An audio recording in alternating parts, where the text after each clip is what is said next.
Oh bro, ini jarang dibahas. Bayangkan ini. Sebuah kuil besar dibangun dari batu raksasa. Tapi tanpa kren, tanpa teknologi modern. Lalu muncul teori. Mereka tidak memindahkan batu dengan otot, tapi dengan suara. Di Tibet, biksu kuno diketahui menggunakan gong, terompet, dan mantra untuk menggetarkan batu hingga bisa terangkat. Di Mesir, relief dan mitos kuno menyebut soal kata suci pencipta dunia. Dan di Indonesia, gamelan bukan cuma alat musik, tapi dulu dipercaya sebagai alat penyembuh dan pemanggil roh. Bahkan mantra dalam tradisi Jawa, Bali, Sunda punya rumus nada tertentu. Seolah mereka paham, suara bukan hanya doa, tapi gelombang energi. Ilmu ini disebut sonic resonansi, getaran suara yang mempengaruhi materi dan kesadaran. Penelitian cymatics membuktikan suara tertentu bisa membentuk pola geometris pada air dan pasir. Artinya, dengan frekuensi yang tepat, kamu bisa mengatur realitas.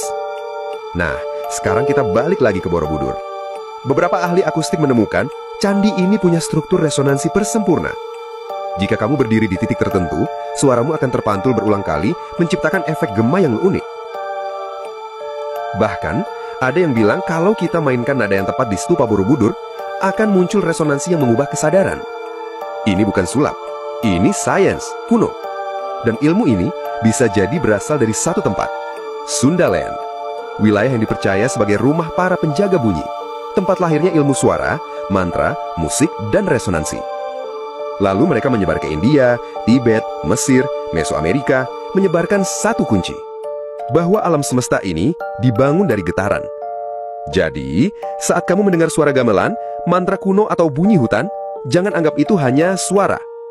Bisa jadi itu adalah kode lama dari peradaban yang mencoba bicara dengan kita. Di part 12, kita bahas simbol-simbol tanaman suci, jamur, dan tanaman yang digunakan dalam ritual Nusantara.